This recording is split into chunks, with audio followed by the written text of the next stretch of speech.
11월 1일 정치회의 시작합니다. 국민의당 안철수 대표가 오늘 세 번째 대선 도전을 선언했습니다. 과거 본인의 트레이드마크였던 새정치 대신 시대교체를 키워드로 내걸었는데요. 현 정권은 모렴치하고 야당 후보들은 나쁜 놈, 이상한 놈, 추한 놈만 있다고 여야 모두를 비판했습니다. 국민의힘 일각에서 벌써부터 단일화 주장이 나오는 가운데 민주당은 출마가 직업이냐고 비판했습니다. 민주당 이재명 후보가 전국민 재난지원금 카드를 다시 꺼내면서 여야의 신경전이 가열되고 있습니다. 민주당이 지원 사격을 약속한 가운데 야당은 무분별한 현금 살포라고 주장하고 있죠. 이 후보는 또 로봇계 테스트 과정에서 빚어진 로봇 학대 논란에 대해 일부 언론이 나를 난폭한 사람으로 만들기 위해 가짜뉴스를 쓰고 있다고 말했습니다. 국민의힘이 오늘부터 최종 대선 후보 선출을 위한 당원 투표를 시작했습니다. 후보들은 막판 지지를 호소했는데요.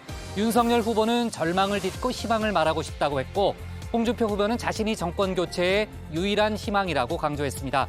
또 유승민, 원희룡 후보는 판이 바뀌고 있다고 자신했는데요. 빈 깡통, 시한폭탄, 막말 독고다이 등 마지막까지 거친 말들도 난무했습니다. 오늘 준비한 소식 많습니다. 들어가서 본격적으로 정치부의 문을 열겠습니다.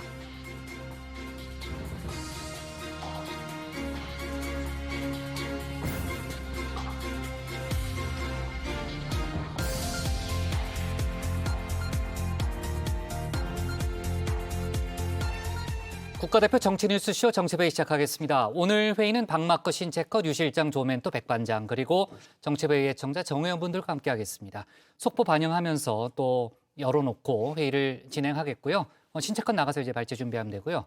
유 실장, 오후에 들어온 속보 몇 가지만 좀 짚어볼게요. 일단 검찰이 대장동 의혹 관련자들에 대해서 일제히 구속영장을 청구했네요. 네, 그렇습니다. 검찰은 우선 유동규 전 성남도시개발공사 본부장을 이 배임 혐의와 사호술래죄 혐의로 이제 추가 기소를 했습니다. 배임 혐의 적용 같은 경우에는 그동안 윗선에 대한 수사로 가기 위한 계단으로 여겨져 왔는데요.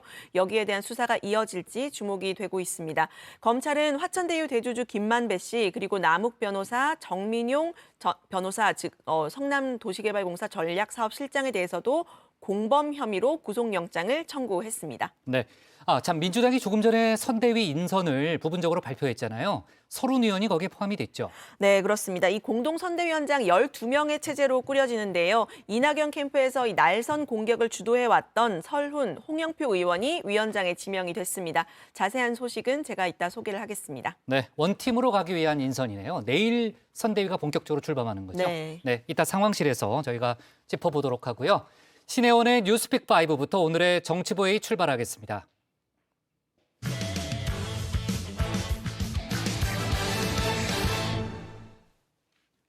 오늘부터 단계적 일상 회복, 이른바 위드 코로나가 시작됐습니다. 식당을 비롯한 다중이용시설의 영업시간 제한이 풀렸고요. 또 영화관에선 팝콘, 야구장에선 치맥을 먹을 수 있게 됐죠.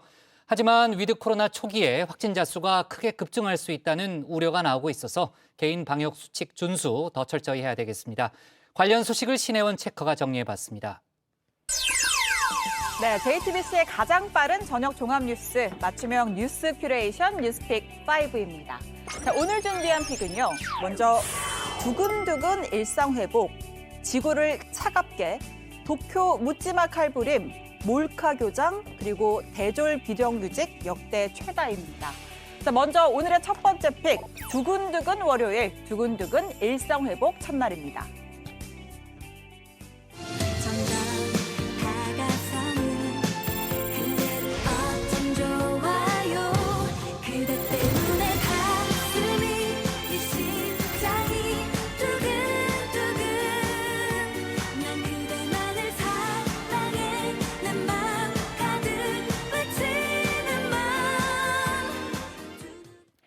네, 단계적 일상 회복, 이른바 위드 코로나가 드디어 시작됐습니다. 국내 첫 확진자가 발생한 지 652일, 백신 접종을 시작한 지 249일 만입니다. 자, 오늘부터는요, 유흥시설을 뺀 대부분의 영업장이 24시간 문을 열 수가 있고요. 팝콘과 함께하는 심야 영화도, 또 치맥과 함께하는 야구 관람도 가능합니다. 백신 패스를 이용하면 헬스장에서 땀을 흘리는 격한 운동, 또 샤워도 모두 가능해졌습니다. 이 자영업계도 모처럼 활기가 돌았죠. 눈물을 머금고 내보낸 알바생들을 다시 뽑으면서 매출 회복에 대한 기대감을 드러냈습니다. 영업시간도 시간이지만 이제 수도권에선 최대 10명, 비수도권에선 최대 12명까지 손님을 받을 수 있습니다. 자영업자와 소상공인의 어려움을 고려하여 생업시설의 운영시간 제한을 전면 해제합니다. 그동안 단계적 일상 회복의 토대를 다질 수 있었던 것은 국민 여러분들의 협조와 노력 덕분입니다. 자, 이렇게 두근두근 설레는 마음 한켠에는 이러다 혹시 하는 걱정도 적지 않습니다. 우리보다 먼저 위드 코로나를 시작한 해외 선진국 중 또다시 대유행의 늪에 빠진 나라, 대표적으로 영국이 있는데요. 최근 하루 평균 확진자 수가 5만 명대까지 치솟았습니다. 자, 방역 당국은 단계적 일상 회복 직후의 확진자 추이에 대한 시뮬레이션을 실시했는데요. 현재의 2배에서 3배, 최악의 경우 10,000명대 확진자가 나올 가능성도 배제할 수 없다고 설명했습니다. 우리가 단계적인 일상 회복의 속도 조절에 실패하거나 최적의 방역 조합을 찾는 데 실패한다라면 우리는 최악의 곡선을 따라갈 수밖에 없습니다. 최대 입확진자 2.5만 명, 재원 중환자 3,000명 수준의 평균 시나리오에 대해서 준비를 해두어야 됩니다. 확진자 발생이 지난주 들어서 다시 증가하는 양상입니다. 감염 재생산 지수도 1.03으로 다시 증가세로 전환된 상황입니다. 그렇지만 이는 준비된 변화이고 앞으로 있을 고비도 안전하게 극복할 수 있을 것이라 믿습니다. 네, 철저한 대비가 필요하죠. 지난 토요일 밤에 서울 이태원 거리 풍경입니다. 헬로윈 문장을 한 사람들이 좁은 거리를 빽빽하게 메웠는데요. 마치 코로나는 모두 잊은 듯한 모습인데 이날 신규 확진자 수는 2,104명이었습니다. 밤 10시가 넘자 골목은 거리로 나온 사람들로 말 그대로 꽉 찼습니다.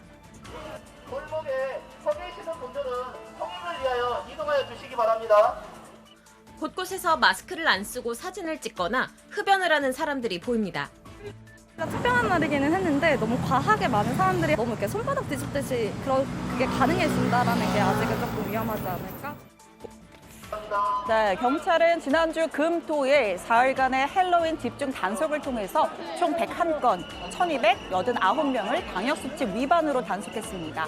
다시 한번 강조하지만 위드 코로나의 핵심은 스텝 바이 스텝, 차근차근 단계를 밟아 나가는 것이죠. 어렵게 돌아온 일상인 만큼 공들여 지켜나가야 하지 않을까요?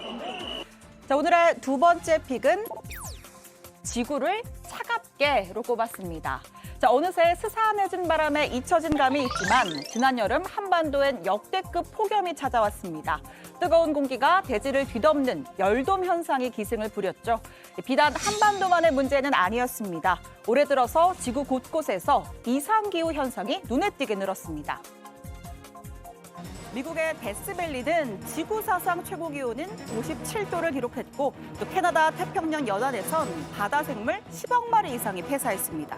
서유럽에 내린 100년 만의 폭우로 인해 마을은 통째로 침수됐고 약 70명이 목숨을 잃고 1,300명이 실종됐습니다. 모두 기후변화의 재앙이라는 분석이 나옵니다.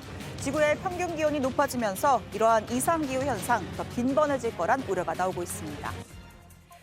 지난 주말 이탈리아 로마에 모인 G20 정상들은 지구의 평균 기온 상승폭을 섭씨 1.5도 이내로 억제하자라는 공동 선언문을 발표했습니다.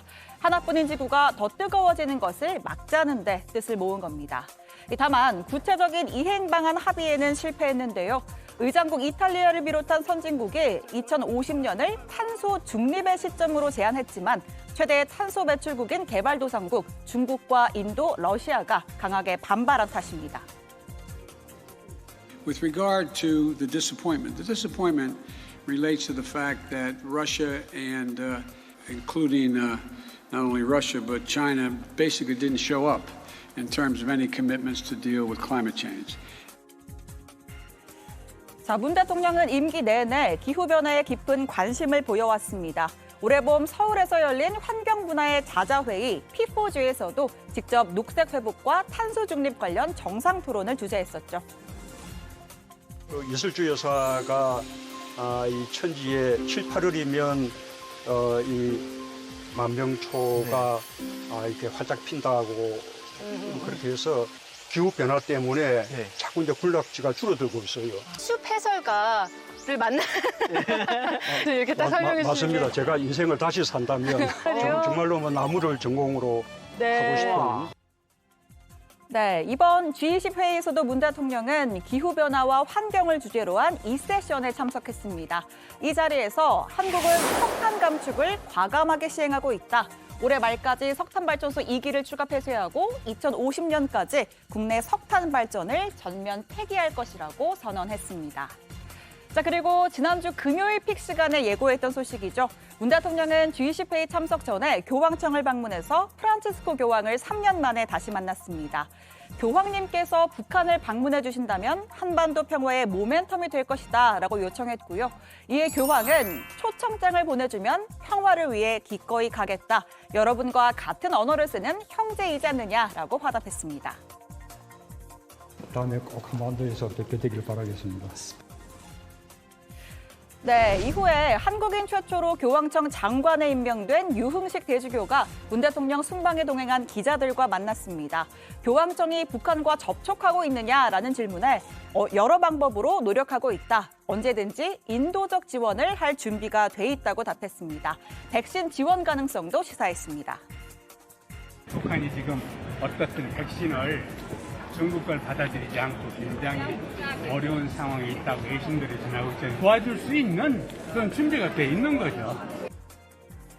네, 문 대통령은 현재 26차 유엔 기후변화 협약 당사국 총회 참석을 위해서 영국 글래스고로 이동했습니다. 자, 이 소식은 내일 뉴스픽에서 이어서 전해드리겠습니다. 자, 다음 픽은 도쿄 묻지마 칼부림입니다.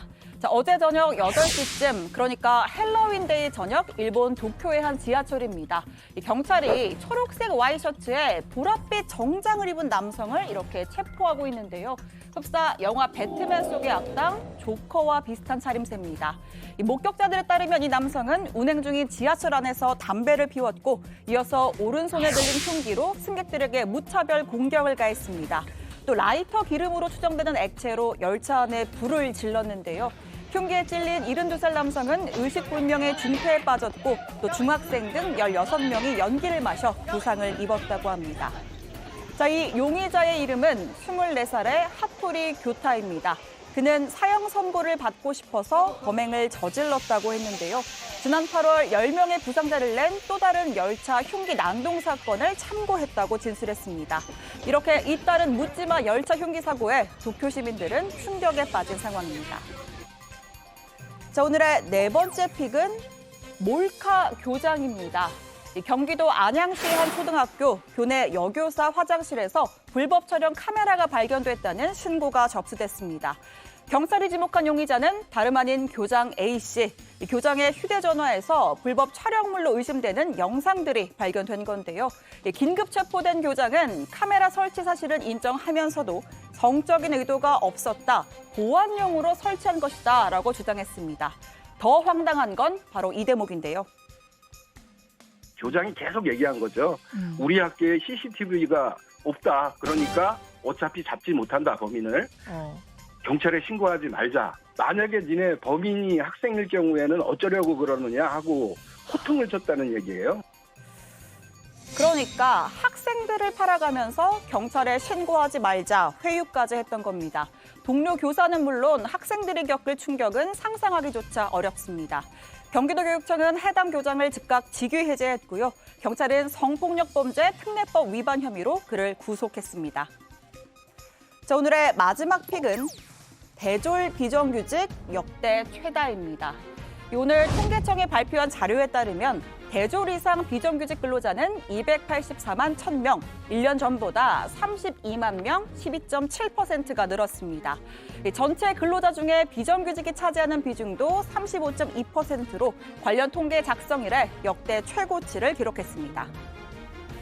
가장 회복이 늦은 고용에서도 지난달 위기 이전 수준의 99.8%까지 회복했습니다. 최근 세계 경제가 불확실한 상황 속에서도 우리 경제는 안정적으로 관리되고 있습니다.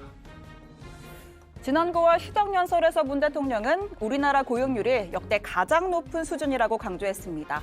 하지만 이 숫자 아래 숨겨진 의미를 봐야 하죠. 고령자 중심의 단기 일자리가 대폭 늘면서 고용률 자체는 올라갔지만 상대적으로 안정되고 질이 높은 정규직 일자리는 큰 폭으로 줄었습니다. 한창 일할 나이인 2030 청년층의 비정규직 비율이 특히 크게 줄었고요. 비정규직 비율이 크게 늘었고요. 전체 비정규직 10명 중에 3명이 2030인 것으로 나타났다고 합니다. 자, 여러분은 어떤 뉴스를 오늘의 원픽으로 꼽으셨나요? 들어가서 이야기해보겠습니다. 뉴스픽 5였습니다. 오늘 새벽 5시부터 단계적 일상 회복, 그러니까 이른바 이제 위드 코로나 1단계가 시작이 됐죠. 오늘부터는 이제 밤 10시 넘어서도 식당에 갈 수 있고 또 헬스장에서 달리기도 가능해지는 거죠? 네, 그 이용시설을 제외한 모든 다중이용시설은 24시간 영업할 수도 있고 사적 모임도 수도권은 10명, 비수도권은 12명까지 가능해졌는데요.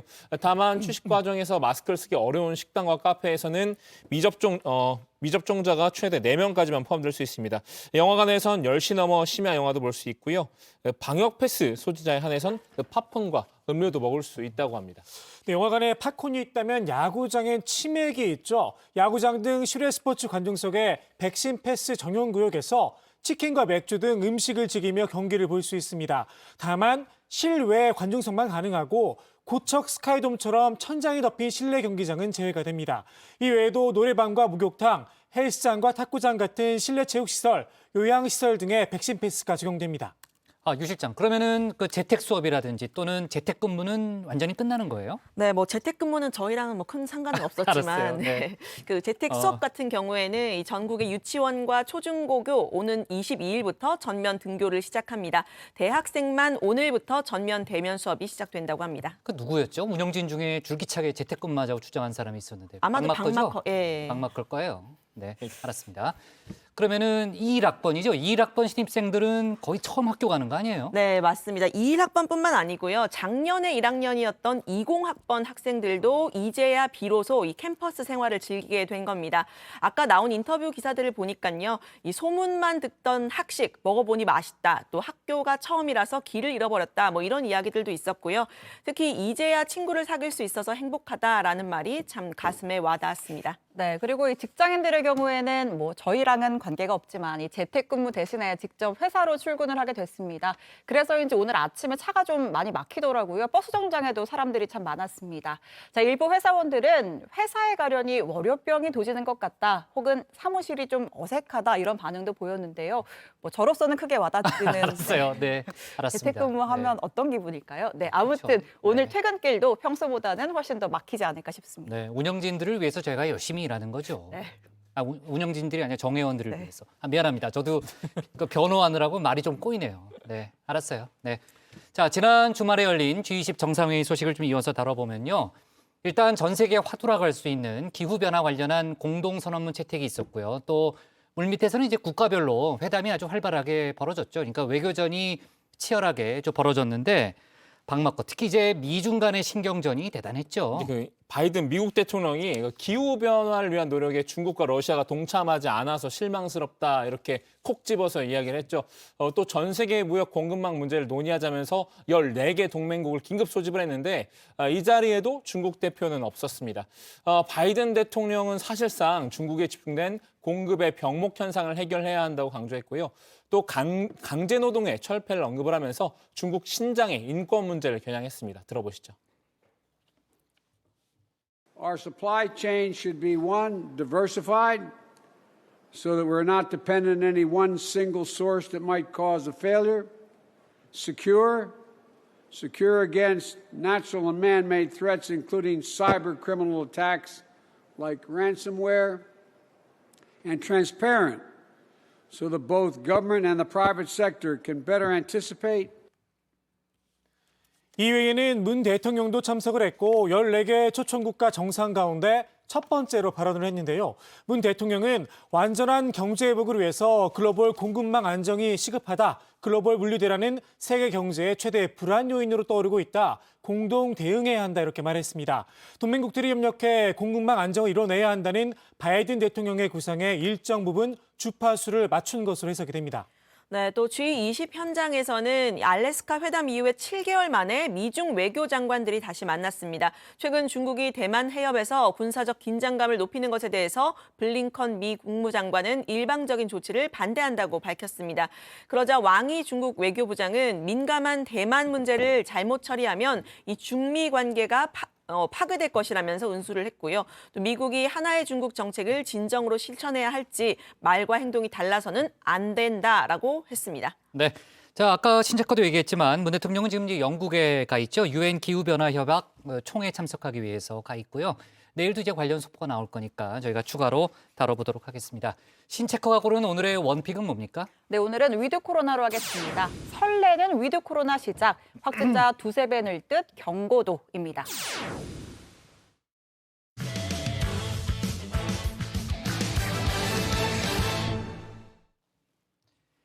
민주당 이재명 후보가 전국민 재난지원금의 불씨를 또다시 지폈죠. 1인당 30에서 50만 원의 지원금에 대해서 당장 이번 정기국회에서부터 예산을 반영해야 한다는 입장입니다. 일단 정부는 말을 아꼈는데 야권에서는 돈 잔치라는 그런 비판의 기류가 나왔고요. 관련한 공방도 이어지고 있습니다. 이 내용 국회 상황실에서 자세히 짚어봅니다.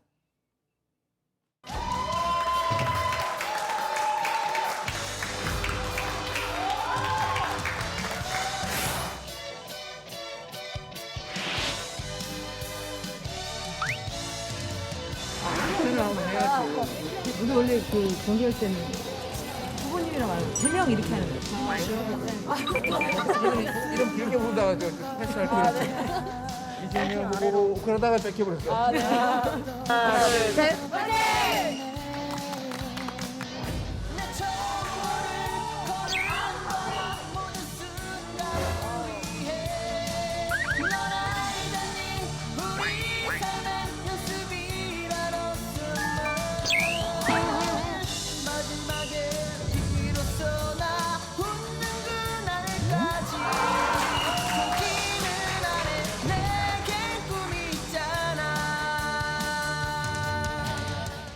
네, 민주당 이재명 후보 주말에 2030 여성들과 같이 운동을 했습니다. 이 선수들이 제명이라고 외치는 장면을 제가 좀 보여드리고 싶었는데 애석하게도 그런 장면은 없었습니다. 농구와 비슷한 네트볼이라는 경기인데 이 후보가 이 공을 막 많이 넣지는 못하더라고요. 이 후보는 사실 농구보다는 야구를 좋아한다고 합니다. 이렇게 시구도 했었죠. 네, 상대적으로 지지율이 낮은 이 젊은 여성층에 어필하기 위한 행보였던 듯한데요. 이 자리에서 1인당 100만 원 전국민 재난지원금 얘기를 또 꺼냈습니다. 일본은 1인당 10만 원, 미국은 370만 원을 지급했다. 1인당 100만 원은 해야 한다고 생각하는데 현재 48만 원에서 50만 원 가까이 지급됐다. 국내 총생산 대비 지원 규모가 1.3%에 불과해 적다. 국가 역량이 부족해서도 아니고 재정 판단에 오류 같다. 신종 코로나 바이러스 감염증 국면에서 추가로 최하 30만 원에서 50만 원은 해야 한다. 네, 재난지원금 현재 5차까지 지급이 됐죠. 이 중에 1차가 전 국민, 5차가 국민 88%에게 지급이 됐습니다. 1차는 이 4인 가족 기준 100만 원, 그리고 5차는 1인당 25만 원이었으니까요. 둘 다 받은 사람은 인당 50만 원 정도 되는 거죠. 그러니까 100만 원에서 모자란 최하 30만 원에서 50만 원을 더 지급하겠다, 이런 구상인 겁니다. 이 후보는 오늘 국회를 방문해서도 재난지원금 얘기를 또 꺼냈습니다. 경제 상황이 좋아지고 추가 세수도 발생했다. 하지만 양극화가 심화되면서 조정을 할 필요가 있다라고 한 건데요. 과거 보편 재난지원금을 주장해온 본인 발언의 연장선상이라고도 했습니다. 그런데 당내에서도 일부 우려가 나왔다고 하죠. 당과 구체적인 상의 없이 입장을 내고 있는 데 대한 비판입니다. 이 후보 측 박홍근 비서실장은 후보는 큰 방향을 제시하고 이 세부적인 내용은 원내 지도부가 알아서 할 일이라고 했는데 이 후보도 이렇게 말을 했습니다.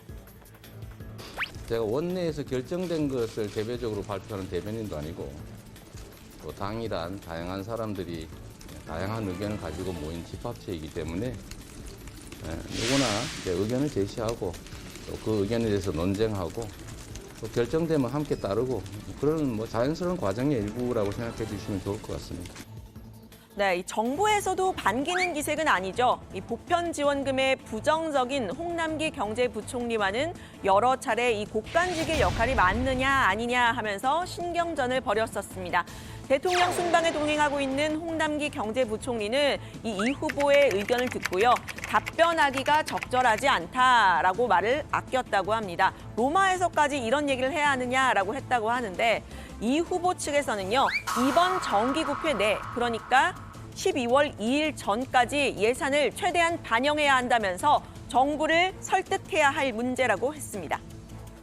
재정 당국은 아무래도 국간을 지킨다는 개념이 강하신 분들이고요. 네. 그다음에 정치 지도자들은 위기를 극복하기 위해서 국간을 여는 사람들 아니겠습니까? 예. 국간을 지키는 사람을 설득하고 그리고 국간을 지키는 것을 바라보고 있는 국민들의 사실은 그 판단에 어떤 영향을 미칠 것인지 그게 중요하다. 네, 야권에서도 반발하고 있습니다. 돈을 줘서 표를 사는 매표 행위다. 이런 날선 비판인데요. 미래 세대에 대한 부담이다. 이런 비판도 깔려 있는 거죠. 하지만 국민의힘 일각에서는 살짝 고민하는 기류도 읽힙니다. 몇 달 전 이준석 대표는 선거를 앞두고 이 재난지원금을 주자 대 주지 말자의 구도가 되면 위험하다. 이런 말도 했었죠. 윤석열 캠프에서는 이렇게 말을 했습니다. 코로나로 고통을 받고 있는 전 국민에게 위로 차원에서 그리고 지원 차원에서 전 국민에게 돈을 주는 것에 대해서 누가 반대를 하겠습니까만은 국가가 할 수 있고 국가만이 모든 걸 선하게 할 수 있다는 생각을 가지면 굉장히 위험한 논리가 될 수 있어요. 네, 오히려 반대는 정의당에서 나왔습니다. 심상정 후보는 이 재난지원금 여당의 대선 전략이 될 수 없다. 강하게 비판을 했는데요. 국민의 세금은 집권 여당의 정책 유불리에 따라서 꽃감 빼먹고 쓰는 꿀단지가 아닙니다. 지금 필요한 것은 재난지원금이 아니라 의료 인력과 공공의료 확충, 손실보상과 상병수당 등 위드 코로나 시대를 성공적으로 대비하기 위한 공공의료와 방역 시스템을 구축하는 것입니다. 네, 이 후보가 바로 지금 재난지원금 얘기를 꺼내든 이유, 물론 이 보편복지나 기본소득 같은 본인의 트레이드 마크긴 합니다. 야권에서는요, 본인에게 불리한 이슈, 대장동 의혹 이슈를 덮기 위한 것 아니냐 이런 의견도 나오는데요.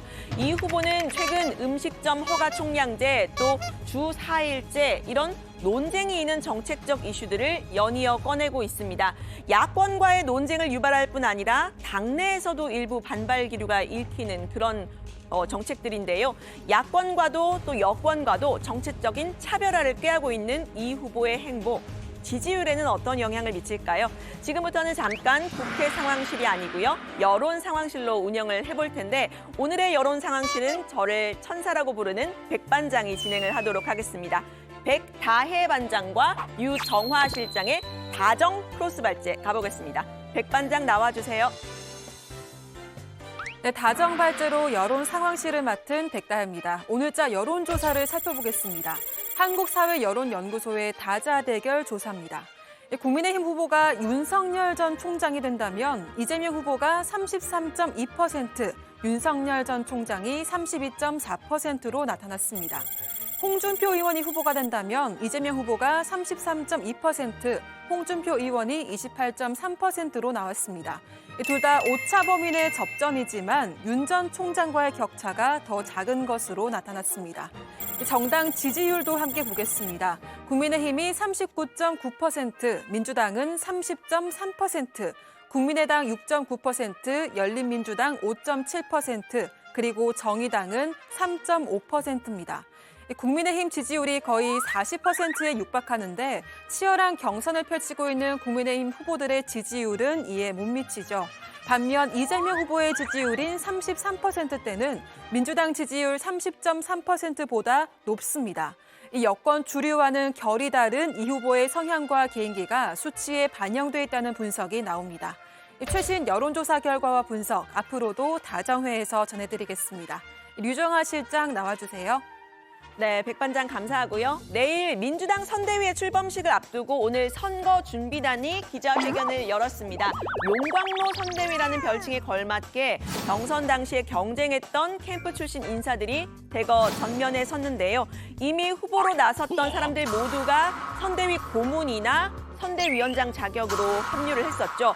오늘은 12명의 공동선대위원장을 발표를 했는데 가장 뜨거운 경쟁을 펼쳤던 명락대전의 이낙연 캠프 출신 인사들도 선대위원장직을 맡았습니다. 경선 불복 논란까지 불거졌던 5선의 서른 의원과 친문 핵심으로 불리는 4선의 홍영표 의원입니다. 오늘 발표에서는 이 깜짝 인사 발표는 없었는데요. 셀럽으로 거론됐던 유시민 전 노무현재단 이사장은 당시 앞서서 이 선대위에 참여하지 않겠다 입장을 밝혔었죠. 어쨌든 이 용광로 선대위를 꾸린 이재명 후보, 당내 비주류 혹은 향소 부국민을 자임했었는데 당내 통합을 잘 이뤄낼 수 있을지가 관심입니다. 지난 2017년 대선 때는 이재명 당시 대선 경선 후보가 본인이 전투형 노무현이다라고 한 적도 있었죠. 제가 제일 바랐던 세상도 억울한 사람이 없는 세상. 저한테 그래서 별명도 꽤 있잖아요. 뭐 전투형 노무현. 저 같은 사람들은 보면 인연 특별히 찾을 수 없으니까. 그러니까 정치인으로서 이재명을 보면 진짜 무수저예요. 저는 친노라고 봐요. 어떤 점이냐면 정치인으로서 실현하고자 하는 소망으로 보면 되게 비슷한 점이 많다고 느꼈어요. 저는 서민들의 애환을 되게 잘 이해하는 그런 정치인이 아닌가? 네, 민주당 선대위 구성이 착착 진행되는 가운데 오늘 대장동 의혹과 관련해서는요. 검찰이 유동규 전 본부장에게 배임 혐의를 추가해서 재판에 넘겼습니다. 김만배, 남욱, 정민용 변호사에 대해서도 구속영장을 청구했는데요. 관련 소식은 들어가서 이야기를 해보겠습니다. 이재명 후보의 재난지원금 지급 문제 앞으로도 뜨거운 감자가 될 수 있어 보이는데요. 관련 소식 다정회에서 확인해 주세요. 네, 오늘 발제는 이렇게 정리합니다. 이재명 전 국민 재난지원금 압박, 용광로 선대위 내일 출범. 네, 민주당 선대위가 이제 내일 본격적으로 출범은 하지만 오늘 오후에 이제 일부 인선을 발표했고요. 관련 속보를 이제 유 실장이 조금 전에 얘기를 했습니다. 이제 이낙연 캠프와의 그 어떤 원팀 강화라고 할까요? 명락대전이 워낙 뜨거웠기 때문에 일단 원팀을 구성하는 데 상당히 신경을 많이 쓴 것 같고요. 특히 이제 서른 의원이 전면에 선대위원장에 포진하는 게 상당히 눈에 띄는 그런 모습입니다.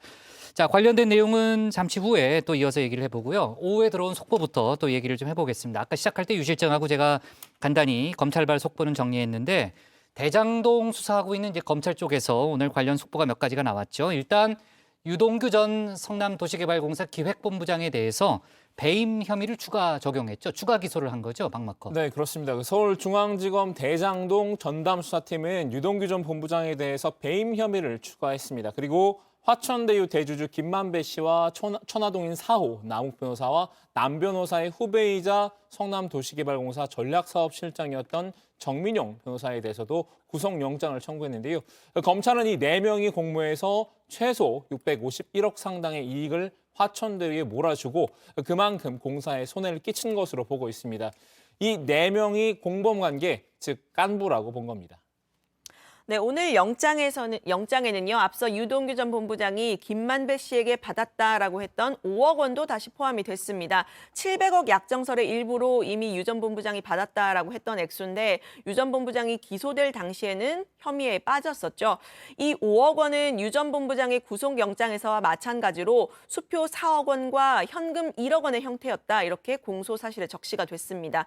김만배 씨에 대한 영장은 이번 주 두 번째죠. 이번에 영장이 또 기각이 되면 수사에 상당한 차질을 빚을 수 있어 보이고요.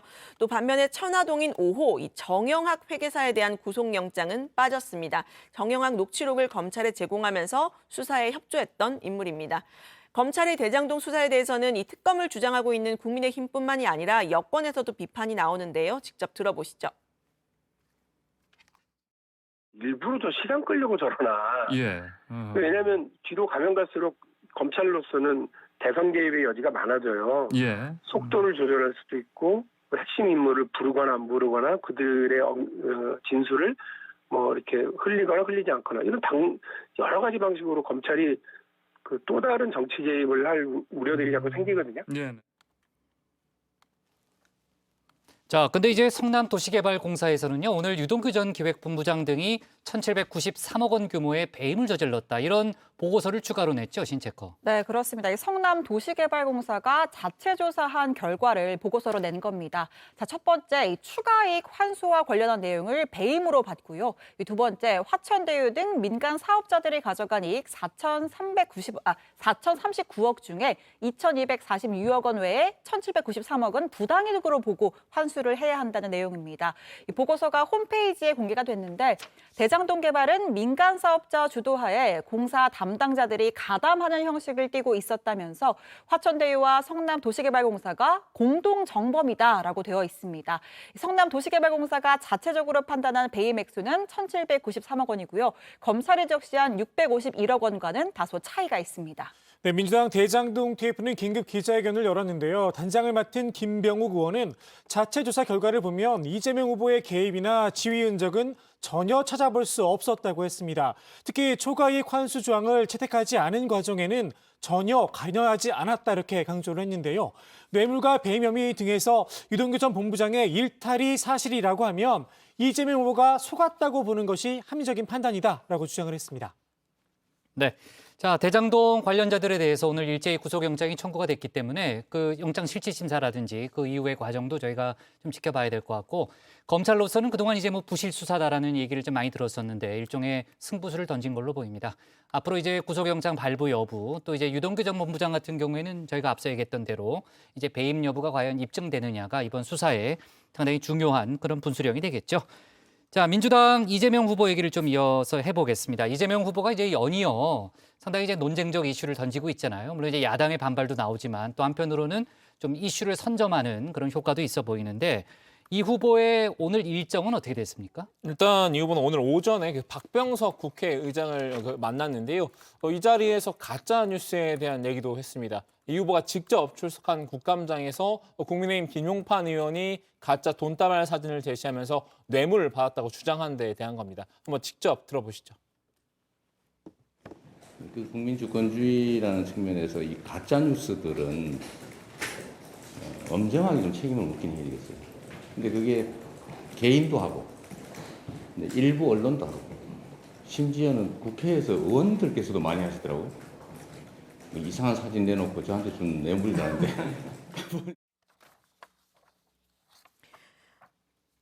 네, 더 할 얘기 없어요? 네. 예방이 끝난 후에 기자들을 만난 이 후보는 국회의원 면책특권 제안에 대해서도 언급을 했습니다. 면책특권의 이름으로 국회의원이 가짜뉴스를 유포하고 정치적 음해에 사용하는 건 민주주의를 훼손하는 범죄 행위이기 때문에 법률도 보호해주면 안 된다라고 했습니다. 네, 가짜 뉴스와 관련해서는 이 언론에 대한 비판도 있었는데요. 앞서 이 후보는 이 로봇 박람회를 방문을 해서 네 발로 걷는 로봇개를 넘어뜨리는 모습이 화제가 됐었죠. 네, 지금 이제 나오고 있는데요. 로봇이 넘어지면은 다시 일어날 수 있는지 이렇게 실험을 해보는 모습인데 다소 좀 거칠게 로봇을 뒤집는 모습 때문에 논란이 됐습니다. 이 후보는 극히 일부 언론의 이름으로 가짜 뉴스를 유포하고 민주주의를 훼손하고 있다라고 했는데요. 직접 들어보시죠. 로봇을 폭행했다, 로봇을 학대했다, 이런 식의 가짜 뉴스 쓰지 않습니까? 저를 이제 난폭한 사람으로 만들기 위해서 그런 것이죠. 근데 그것은 여러분 이제 전체 영상을 보셔서 알겠지만 원래 로봇은 넘어졌다 일어나는 게 제일 중요한 기능입니다. 그 넘어지고서 못 일어나면 그게 풍뎅이 아닙니까? 풍뎅이. 풍뎅이는 로봇이 될 수 없어요. 그래서 거북이 넘어져서 못 일어나잖아요. 근데 일어나야 되거든요. 근데 그게 로봇의 이동하는 로봇의 복원력의 핵심인데 그거를 요청에 따라서 한번 테스트를 했는데 앞부분 잘라서 로봇을 학대했다고. 그거야말로 국민들의 판단을 흐리는 민주주의를 훼손하는 악행이죠, 악행. 네. 그 로봇계 논란에 대해서 직접 또 입을 열었네요. 자, 그리고 조금 전에 들어온 속보를 보니까요. 이제 윤석열 전 총장의 부인 김건희 씨 그 논문 관련해서 국민대 내부에 상당히 이제 진통이 있었잖아요. 교육부가 국민대에 대한 감사를 실시한다는 그런 내용이네요. 네, 교육부가 이 국민대학교의 김건희 씨 박사 논문 이 관련 학위 수여 과정과 이 허위 이력 기재 여부에 대해서 직접 감사를 실시하기로 했었습니다. 이 대학 차원에서 연구윤리위원회에서 이제 뭐 조사를 진행해 왔는데 그과는 별도로 교육부 차원에서 또 감사를 진행해서 이 절차와 규정 위반을 들여다볼 계획이고요. 국민대는 윤석열 후보의 배우자 김건희 씨가 박사학위로 인해 박사학위 논문을 작성할 당시에 연구 부실 이제 부정 의혹을 받고 있고 관련해서 이제 뭐 조사를 해왔는데 검증 시효가 만료돼서 이제 본 조사는 하지 않을 방침이었습니다. 하지만 이제 교육부의 지시로 인해서 연구윤리위원회를 열었었고요. 재조사 결론을 내렸던 바가 있습니다. 네. 자, 그리고요. 오세훈 서울시장이 내년 서울시 예산안을 편성을 했죠. 오늘 이제 기자회견을 통해서 그 내용을 이제 밝혔는데 과거 박원순 전 시장의 역점 사업들에 대해서 본격적으로 이제 예산을 줄여가면서 손을 대기 시작했잖아요. 그 신체껏 시민단체 지원 사업비를 크게 줄였다는 거죠. 네, 제가 지난주 뉴스픽에서 이제 TBS 관련 예산이 좀 맞아요. 줄었다 이런 이야기를 했었는데 이번에는 이제 시민단체까지 포함된 오늘자 이제 서울시 예산안이 나왔는데요. 이 서울시는 오 시장이 잘못된 관행 또는 비정상이라고 질타했던 민간 위탁보조금 사업의 내년 예산을 대거 삭감했다고 밝혔습니다. 이 사업비가 크게 줄어서 타격을 입게 된 관련 뭐 시민단체들의 반발도 좀 예상이 되는데요. 오세훈 시장은 서울시 바로 세우기를 강조했습니다. 이 서울시 바로 세우기는 박원순 전 시장 시절 이루어진 시민단체 지원 사업의 잘못된 부분을 바로 잡겠다면서 지난 9월에 대대적으로 선포했던 시정 운영 방침입니다. 네, 오 시장은 서울시 바로 세우기 관련 민간 위탁 보조 사업 절감분 832억 원이 포함돼 있다라고 설명했는데요.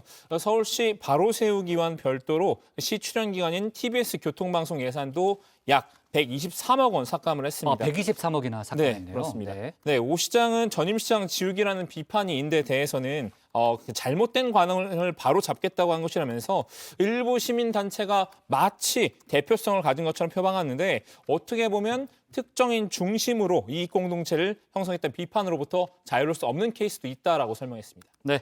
관련해서 이제 시민단체들의 비판의 목소리도 나왔고요. 또 TBS 예산은 이제 123억이나 삭감했기 때문에 저희도 이제 지난주에 얘기했지만 지금 이제 서울시 의회를 민주당이 장악하고 있잖아요. 그 예산안이 통과되는 과정에서 상당히 또 내부 논란도 예상이 되는 그런 상황이네요. 자, 관련 속보도 저희가 추가로 좀 챙겨보겠고요. 오늘 발제 이렇게 정리하겠습니다. 이재명 전국민 재난지원금 압박, 용광로 선대위 내일 출범으로 제목을 잡겠습니다. 다음은 조익신 멘토의 톡 쏘는 정치로 가겠습니다.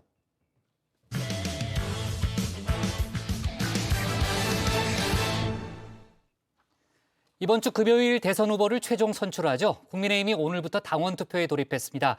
후보들은 당심을 잡기 위해 총력전을 펼쳤는데요. 어제는 마지막 TV 토론이 있었죠. 398 후보다 꿔준 표 아니냐 가시도친 설전으로 마지막까지 설전이 승경전이 대단했습니다. 관련 내용을 조익신 멘토가 정리했습니다.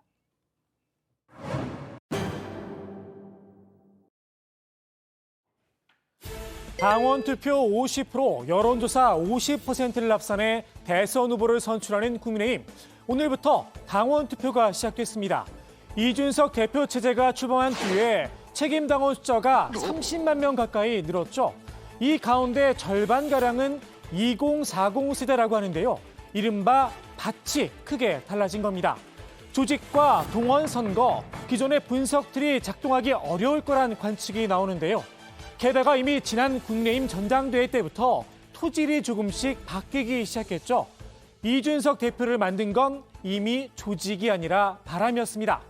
그래서 더 가늠하기 힘든 당원 투표 결과, 사실 예측이 무의미합니다. 전당대회 이후로 2배 가까이 늘어난 우리의 당원 기반은 우리의 당세가 확장되었음을 의미하면서 한편으로는 지금까지의 당내 선거에 대한 일반적인 예측은 모두 동작하지 않을 것임을 의미합니다. 이준석 대표는 결과보다는 흥행에 방점을 뒀는데요. 투표율 70%를 목표로 제시했습니다.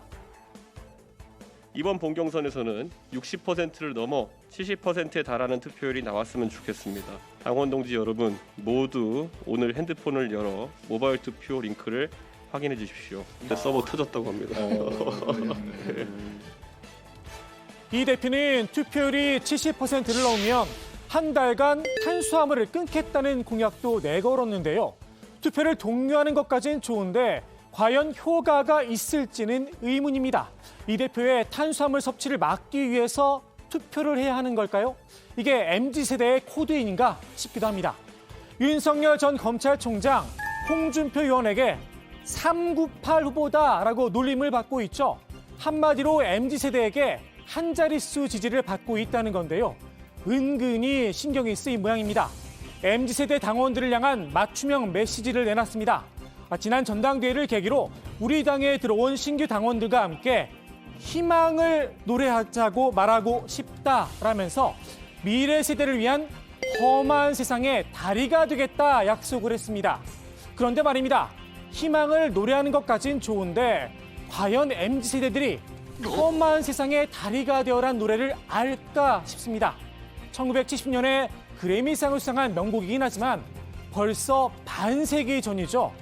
미래 세대의 매직샵이 되겠다라고 했으면 어땠을까요?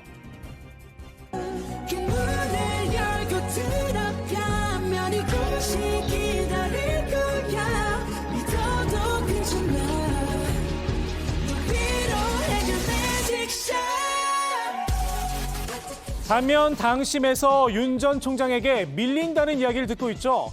홍준표 의원, 민심부터 잡고 민심의 힘으로 당심을 잡는 거꾸로 선거 전략을 구사했다 직접 밝혔는데요. 이런 감탄사가 나올 법합니다. 너는 계획이 다 있구나. 홍 의원은 정권 교체의 유일한 대안이 자신으로 바뀌었으니 당심도 돌아왔을 것으로 굳게 믿는다 자신을 냈습니다. 유승민 전 의원과 원희룡 전 지사도 자신의 강점을 강조하며 당원들의 지지를 호소했죠. 또 정책적으로도 저는 그분들보다 굉장히 제가 중도층을 이렇게 마음을 넣는데 저희 정책 공약들이 훨씬 우월하다. 그 이재명 대장동 아무도 안 하는데 직접 파고들어서 이재명을 거의 이제 그러기 상태로까지 이제 몰고 가는 걸 보면서 한 방이 있구나. 어제 횟수로 10번째이자 마지막 TV 토론이 펼쳐졌는데요. 벌써 다 끝났나? 아쉬운 분들 많으실 듯합니다. 앞으로 우울할 땐 다정회를 시청해 주시면 됩니다. 어제 토론도 기대를 저버리지 않았는데요. 역시나 눈길을 끈 건 윤홍 대전이었습니다.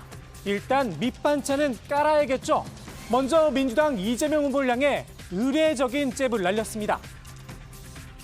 저는 이쪽 분야의 전문가입니다. 그리고 그야말로 사건을 딱 보면은 견적이 나오는 그런 사람입니다. 그래서 이 문재인 정권 또 이재명 후보 측에서 가장 두려워하는 사람이 바로 저 윤석열입니다. 경기도 차베스 이 베네수엘라 급행열차하고 붙으려면 아무래도 홍준표가 제일 낫지 않을까 저는 그런 생각입니다. 그리고 나선 작심한 듯 서로를 향해 398 후보 꿔준표 시원한 스트레이트를 내리꽂았습니다. 398이라는 후보란 그 이야기 들어보셨죠? 20대에는 3%, 30대에는 9%, 40대에는 8%. 그거 가지고 본선 치르기 어렵습니다. 소위 이제 뭐 홍준표라고 안 하고 꿔준표라 그래서 본선에 가서는 전부 민주당 찍을 사람들인데 그걸 확장성이라고 생각을 하십니까? 이재명 이기는 후보는 저밖에 없지 않습니까? 거기에 무슨 역선택이란 말이 나올 수가 있습니까? 지금 우리 경선이지 실제 본선에 들어갔을 때 그 표가 그대로 홍준표 후보를 지지할 거로 생각하십니까? 고발 사주 문건 의혹. 윤석열 후보 책임있다 47.1%. 윤석열에 대한 정치 공격이다 33.3%. 이거는 어떻게 생각하십니까? 그거는 어떻게 그런 희한한 통계만 또 뽑으셨네.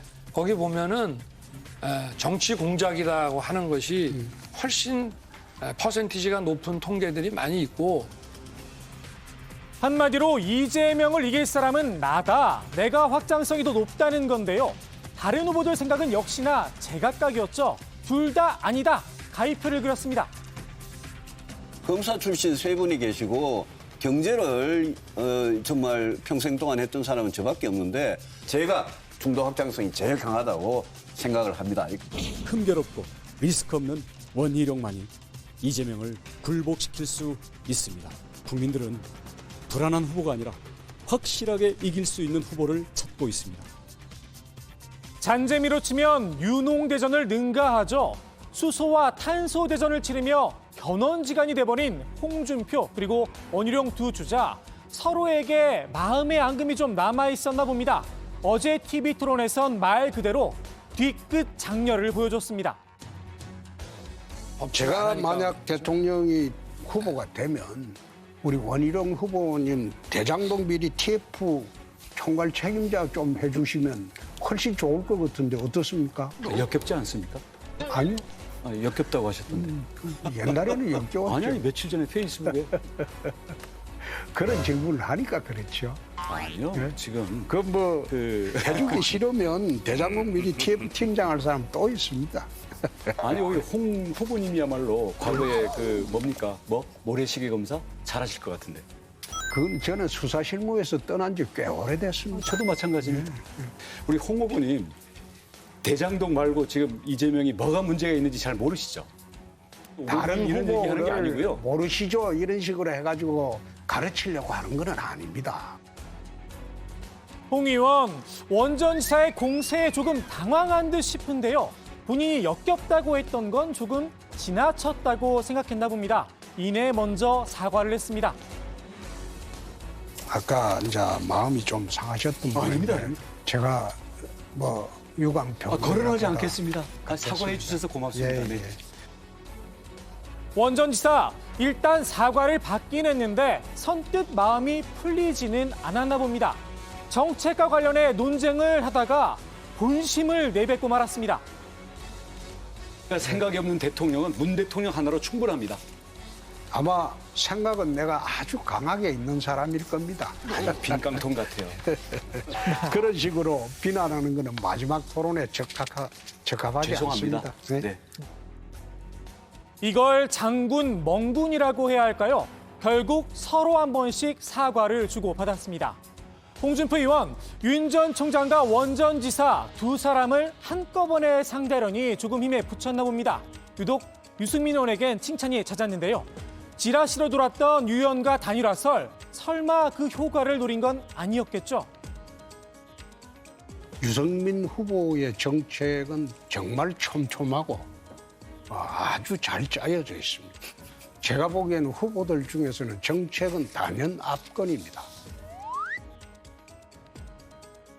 그런데 말입니다. 홍 의원의 이 칭찬, 묘한 대비 효과를 만들어냈습니다.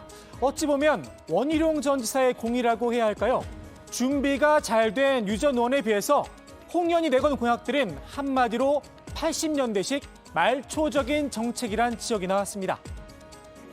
교육 문제는 다 정규조 때문이고 그렇기 때문에 입시도 80년대처럼 정시 100%로 가는 거고 52시간도 폐지한다. 이런 얘기 하셨거든요. 홍 후보가 대통령이 됐을 때 생각할 수 있는 세상은 이제 이런 일단 많이 해야 되고 그리고 학교에 이제 교육이라고 하는 거는 이제 수능 요거 위주로 다시 황폐화될 것들이 많고 국민의힘 당원들 과연 누구를 국민의힘 대선 후보로 선택할까요? 민주당에서도 관심이 큰데요. 특정 후보의 손을 들어주는 듯한 전망을 내놓기도 했습니다. 어떤 의미일까요? 오늘의 톡선 한마디, 민주당 진성준 의원의 말로 대신합니다. 홍준표 후보의 약진이 당심에도 영향을 주어서 정말로 예측 불허의 싸움, 어쩌면 이변이 나타날 수도 있지 않겠는가. 네. 자, 당원 투표율이 이제 70%를 넘으면 이준석 대표가 이제 탄수화물을 끊겠다고 했는데 일단 오늘 첫날 국민의힘 투표율이 상당히 높죠. 이제 오후 4시 반 저희 정치부에 시작할 때 기준으로 43.55%를 기록했는데 70%를 넘을 수 있다라는 그런 예상이 좀 나오고 있습니다. 아까 이제 조멘토가 얘기했던 대로 탄수화물을 끊는 게 무슨 의미가 있느냐는 건 좀 다른 문제지만 아무튼 이준석 대표가 이제 약속을 지킬 수 있는 그런 상황이 될 가능성이 높아 보이는데요. 자, 홍준표 의원과 원희룡 전 지사의 신경전 서로 감정이 많이 상한 듯한데요. 원전 지사가 오늘도 홍준표 의원을 향해서 날을 세웠죠. 네, 보니까 서로 가시도친말을 막 이렇게 주고받던데 그 원희룡 전 지사는 홍준표 의원을 향해서 대통령이 될 생각이 없는 것 같다라고 비판의 수위를 높였습니다. 대통령이 되려고 하면 공약도 좀 준비를 해와야 한다면서 그런데 자신이 발표할 공약에 대해 질문을 했다고 해서 같은 당 후보에게 야비하고 역겹다고 다시는 안 볼 사람처럼 말했다고 난리를 쳤습니다. 어제 홍 의원이 자신이 대선 후보가 되면 대장동 TF를 맡아줄 수 있느냐 원전지사에게 이런 이야기를 했었죠. 이에 대해서도 불편한 심기를 드러냈는데요. 직접 들어보시죠. 자기가 여론조사 잘 나온다고 또 이 의기양양해가지고 자기 밑에 부하로 들어와라 이런 식으로 얘기하는 거 보니까 이분은 대통령 되려고 진지하게 문제를 씨름하고 사람을 정말 중시해서 사람을 어떻게 하나라도 자기 편으로 만들기 위해서 정말 그 고심하고 자기 품을 넓히는 데에는 별 관심이 없으시고 4년분 전보다 더 후퇴했구나 이런 느낌? 어제 TV토론에서 유승민 전 의원이 윤석열 전 총장하고요. 개시경 문제를 놓고서 이견을 보였잖아요. 오늘 이 문제를 다시 지적했죠. 네, 어제 토론에서 유승민 전 의원이 개식용 문제에 대한 윤석열 전 총장의 입장을 물었는데요. 토리라는 반려견을 키우고 있죠. 윤 전 총장은 개인적으로는 반대를 하지만 사회적인 합의가 필요한 문제라면서 애매한 태도를 취했습니다. 직접 들어보시죠. 반려인 인구가 한 1,500만 좀 되거든요. 그럼 이분들은 이 개 식용 문제에 대해서 굉장히 민감하시단 말입니다. 아니 뭐 저도 근데 그거를 개인의 선택에 그냥 맡기고 그래서 되겠습니까? 이게 바로 반려동물의 학대나 이런 문제하고 직결되는 문제거든요. 아니 반려동물을 학대하는 게 아니고 식용 그 개라고 하는 거는 따로 키우지 않습니까? 반려동물 따로 키우는 식용개는 같은 개 아닙니까? 네, 유 전 의원은 다 귀엽고 똑같은 강아지인데 식용개는 도살하고 먹어도 된다는 식으로 말하니 듣기가 굉장히 거북했다 비판을 한 건데요. 관련 사업을 하는 분들에게는 죄송하지만 대한민국의 이미지와 관련된 문제지 않느냐며 금지할 때가 됐다고 생각한다고 다시 한번 강조했습니다. 윤석열 전 총장이 대선 경선 일정이 끝나기 전에 광주를 찾기로 했었잖아요. 내일이 유력하다는 그런 얘기가 많이 나왔었는데 참모들의 반대로 일정을 뒤로 미뤘다는 거죠. 네, 윤 전 총장이 이 전두환 씨가 정치는 잘했다 이 발언과 이 뒤이은 개사과 논란으로 이 호남 민심의 분노를 샀었습니다. 사과 차원에서 최대한 빨리 호남을 방문하겠다라는 당초의 입장을 좀 바꿔서 오는 5일 당 경선이 끝난 뒤에 광주를 방문하는 쪽으로 가닥을 잡았다고 합니다. 이 캠프 핵심 관계자는 당 대선 후보가 확정된 후에 지도부와 논의해 광주를 방문하는 게 낫다는 결론에 이르렀다라고 밝혔는데요. 5.18 민주묘지 등을 방문했다가 반대하는 이들에 가로막혀 참배조차 하지 못할 경우에 어느 정도 가라앉은 논란을 다시 부채질하면서 오히려 역풍이 불 수 있다는 우려가 제기됐다고 밝혔습니다. 네, 윤석열 전 총장이 이제 광주 방문을 미루는 대신에 호남 인사 영입에 공을 들이는 분위기죠. 네, 그렇습니다. 최근 박주선 전 국회 부의장과 국민의당 김동철 전 원내대표가 윤석열 전 총장을 공개 지지했는데요. 어제는 민주당 출신 전직 지방의회 의원들과 중앙당 당직자들이 국민 캠프 합류를 밝혔습니다. 정진우 전 민주당 사무부총장, 민현식 전 서울시의회 부의장 등인데요. 이들은 모두 호남 출신으로 서울이나 수도권에 국민의힘 당세가 약한 곳에서 활동을 해왔습니다. 네. 그리고요. 이른바 박사모 회장단이 윤석열 전 총장에 대한 지지를 선언했잖아요. 그런데 이 부분을 놓고 짝퉁 논란이 벌어졌다는 거죠. 네, 그 박사모 회장단이 어제 보도자료를 내고 윤석열 전 총장을 지지한다. 이런 성명을 발표했는데요. 무너진 법과 원칙을 바로 세우신 후보는 윤석열 전 총장뿐이라고 생각한다. 이렇게 밝혔습니다. 지지 선언을 한 박사모 회장단의 지금 사진이 나가고 있는데요. 자세히 보시면 현수막 문구에 박근혜 대통령을 진정으로 사랑하는 모임이라고 돼 있습니다. 근데 원래 박사모의 정식 명칭은 박근혜를 사랑하는 모임이죠. 오늘 정광용 박사모 중앙회장이 유사 짝퉁 박사모들이 나선 것이라면서 윤 전 총장 지지를 부인하고 났습니다. 정 회장은 전직 대통령 박근혜 씨에게 45년형을 구형하고 자택까지 경매로 팔아치운 윤석열을 지지하다니 이는 박사모의 명예를 심하게 훼손한 것이라고 날을 세웠는데요. 그러면서 박근혜 씨의 공식 팬클럽이죠. 호박가족의 전국 대표인 임산 씨와 함께 홍준표 의원을 지지한다 선언했습니다. 네. 홍준표 의원 캠프에서는 얼마나 급했으면은 그랬냐, 그런 행동을 했겠냐라는 그런 반응을 보였고요. 홍준표 캠프에서는 윤석열 캠프가 동원 선거를 하고 있다. 이런 의혹도 제기했다면서요. 네, 그렇습니다. 홍준표 캠프의 여명 대변인이 울산시당 위원장으로서 윤석열 캠프에 합류한 박성민 의원이 울산 지역의 당협위원장들에게 조직 선거를 강제한 정황이 드러났다면서 이 박 의원의 시당 위원장 사퇴를 촉구했습니다. 각 당협위원회에 수십 명을 모아서 한 사람당 500명씩 윤석열 후보를 지지하는 문자를 발송하게 하고 또 그 내용을 확인까지 하게 하는 치밀한 조직 선거운동 지시를 한 것으로 드러났다라는 건데요. 논란이 일면서 이 박 의원은 윤석열 캠프 합류를 취소했습니다. 네, 좋습니다. 오늘의 톡 쏘는 정치 이렇게 제목을 잡겠습니다. 국민의힘 당원 투표 서버 터졌다. 홍준표 398 후보, 윤석열 꼬준표 막판 난타전으로 제목을 잡겠습니다. 다음은 박준호 마커의 주민입니다.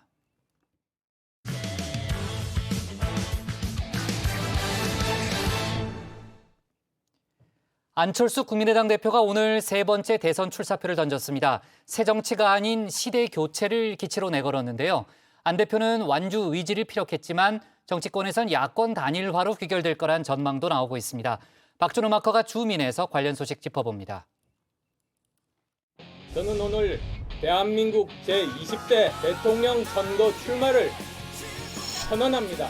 과거를 파먹고 사는 역사의 기생 세력과 완전히 결별하고 대전한 대혁신의 시대를 열어나가고 싶은 소망 때문입니다. 네, 니치 마켓, 그 틈새 시장을 일컫는 말입니다. 수요가 비어있는 시장이란 건데요. 보통 신상품이나 새로운 아이디어를 무기로 이 시장에 뛰어들곤 합니다. 그렇다면 현실 정치에서 니치 마켓은 뭘까요? 기득권 양당들이 간판 선수만 교체하는 정권 교체는 부적폐를 몰아낸 자리에 신적폐가 들어가는 적폐 교대만 반복할 뿐입니다. 이제는 5년마다 반복되는 악순환에서 탈출하기 위해 판을 갈아야 할 때입니다.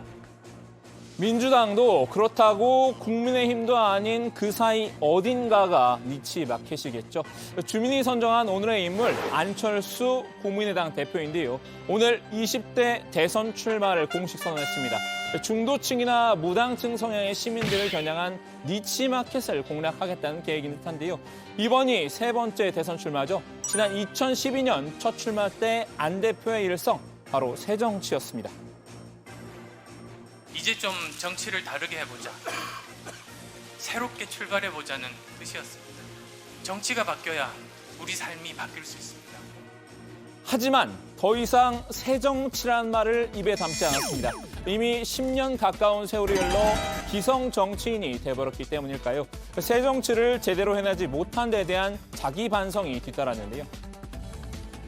안철수의 옷을 입고 안철수답게 정치를 하라는 것이었는데 저는 여의도 정치의 옷을 입어야 되는 줄 알았습니다. 어쩌면 안 맞는 옷을 어떻게든 입으려 했기에 기대하신 국민들께서 실망하고 제가 그토록 힘들었다는 결론에 이르렀습니다. 부끄럽고 죄송할 따름입니다. 새정치 대신 안 대표가 꺼내든 화두 바로 시대교체였습니다. 내년 2022년 우리는 정권 교체를 넘어선 더 좋은 대한민국을 만들 수 있는 대통령, 시대 교체를 통해 새 시대의 마중물 역할을 할 대통령이 필요합니다. 20대 대선판 지난 두 번처럼 안 대표의 파이가 크지 않은 것도 사실입니다. 2012년에는 별의 순간을 잡을 신인으로 주목을 받았었죠. 2017년에는 잠시나마 당시 민주당 문재인 후보를 앞서는 골든크로스를 이루기도 했었는데요. TV토론 등에서 점수가 깎인 바람에 일시적인 돌풍에 그쳤습니다. 아니, 갑철습니까? 안철수입니까? 제가 MB의 아바타입니까? 지금은 일시적 돌풍은 둘째치고 미풍에 그칠 수 있다는 우려도 나온 상황이죠. 지지 후보가 없다는 비율 9월보다 6%포인트 정도 더 낮아졌습니다. 안철수 대표 지지율도 0%로 떨어졌다는 건 안 비밀입니다. 안 대표로서는 어떻게든 주목도를 끌어올려야 할 텐데요. 그래서 준비한 비장의 카드, 바로 이 발언이 아닌가 싶습니다. 저는 당선된 후 임기 중간에 여야가 합의하는 조사 방법으로 국민의 신뢰를 50% 이상 받지 못하거나 또는 22대 총선에서 제가 소속된 정당이 제1당이 못 되면 깨끗하게 물러나가겠습니다.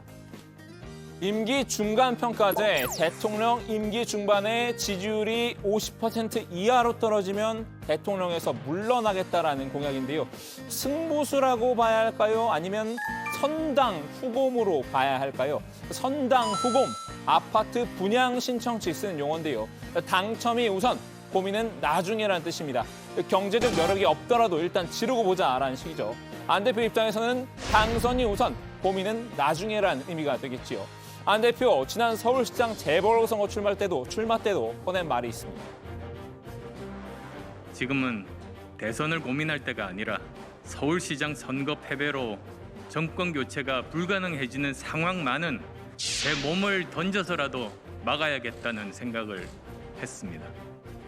대선 출마는 하지 않겠다라는 공언이었는데요. 이 말에 갇혀 대선 출마 명분을 찾기도 쉽지 않았습니다. 저는 서울시장에 당선되면 대선에 출마하지 않았다고 말씀드렸습니다. 저는 서울시장에 당선이 되면 도중에 서울시장 그만두고 대선에 나가는 일은 없다. 그렇게 말씀드린 겁니다. 단순 커뮤니케이션 오해일 수도 있지만요. 대선 불출마 공언에 이어 합당 결렬 과정에서도 말바꾸기 논란이 있었던 만큼 이제 승부수여도 아니면 말고식은 경계해야 한다는 지적인데요. 아님 말고식의 공약을 잘해야 성공하는 얼굴 두꺼운 한국식 정치를 어쨌든 주사위는 던져졌습니다. 안 대표의 출마가 공식화되면서 대선판은 다시 한번 요동칠 가능성이 커졌습니다. 안 대표가 독자 완주하느냐 아니면 또다시 야권 단일화판이 열리느냐가 최대 관심사일 텐데요. 우선 안 대표는 완주 의지를 다지고 있죠. 저는 당선을 목표로 나왔습니다. 제가 정권 교체할 겁니다. 당분간 독자 행보를 지속하면서 몸집을 키울 것으로 보이는데요. 제3지대의 김동연 전 경제부총리와도 연대 가능성을 열어뒀습니다. 단 한 가지 단서를 달았습니다. 김동연 부총리 후보 같은 경우는 이번 정부 초대 장관을 지내셨습니다. 재경부 장관을 지내셨습니다. 그러니까 현 문재인 정권의 공과에 대한 입장을 먼저 밝히시는 것이 순서라고 생각합니다. 그러니까 구애와 동시에 견제구도 던진 셈인데요. 김 전 부총리도 안 대표와 단일화는 선을 긋고 있지만요. 기존의 기득권 양당 구조를 깨겠다는 생각이 있다면 대화를 나눌 여지는 있다고 했습니다. 하지만 안 대표의 종착지는 결국 야권 단일화가 될 수밖에 없다는 전망이 우세합니다. 여야가 박빙의 승부를 벌이는 지금 정권 교체를 위한 야권 단일화는 불가피하다는 겁니다. 네, 안철수 대표하고도 통화를 했습니다. 그랬습니까? 전국교체기록회의에서는 단일화가 돼야 된다. 그랬고 저도 그 역할을 좀 자임을 해서 또 반드시 관철시키려고 합니다. 예, 단일화를 해야 한다라고 이야기했을 때 안 대표 발언은 어떤 거였습니까? 동의했습니다. 이미 국민의힘 주자들은 안 대표에게 러브콜을 보내고 있죠. 홍준표 의원이 가장 먼저 팔을 걷어붙였는데요. 중도 지향적인 분들을 모시고 오려면 안 대표가 없어서는 안 됩니다. 그래서 저는 안 대표와 같이 정권 창출에 공동연선을 펴야 한다는 그 인식에는 서로가 동의를 했어요. 과거 DJP 연대하듯이 세력 대 세력을 서로 연대를 해서 공동정부를 창출할 수도 있고.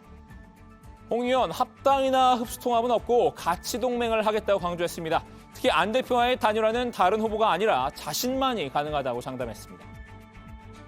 근데 국민의힘에서 다른 분이 최종 후보가 돼도 비슷한 상황이 펼쳐질 거라고 보세요? 어떻게 보세요? 그것은 잘 모르긴 하지만은 정치 역학상 어렵지 않을까 저는 그래 봅니다.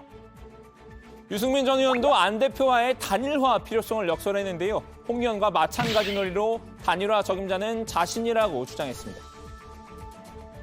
제가 후보가 되면 바로 안철수 대표와 단일화를 추진하겠습니다.